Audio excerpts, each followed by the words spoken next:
মানে মোক এটা কথা কওকচোন, অসমৰ মানুহে অকলে নেখেলোঁ বুলি কয় নেকি?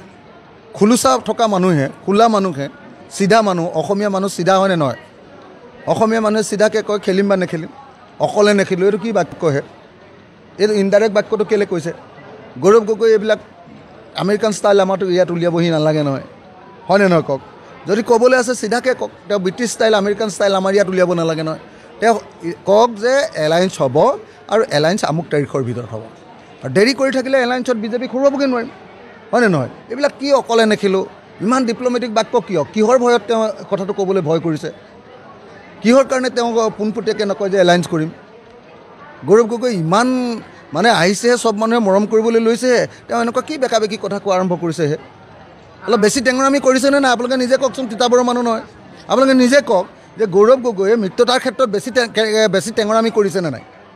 ইমান বেছি টেঙৰামিটো ভাল নালাগে না। তেওঁক চিধা চিধিকৈ কওক যে মিত্ৰতা হ'ব, মিত্ৰতা নহয়। নহয় যদি আমি অকলে অকলে যাওঁ, আৰু যদি মিত্ৰতা হয় তেতিয়াহ'লে সঠিকভাৱে মানে ষ্ট্ৰেটেজিটো নিৰূপণ কৰোঁ। সেইটো নকৰি আমাক যিধৰণে নচুৱাই আছে, এদিন উল্টা হৈ যাব, তেতিয়া গম পাব। যেতিয়া এদিন মানুহৰ অসহ্য হৈ কৈ দিব নাই নাই নাই গৌৰৱৰ লগত নোৱাৰি আৰু, এই ইয়াৰ বহুত অহংকাৰ হৈছে, এইবুলি যিদিনা কৈ দিব তেতিয়া কি হ'ব?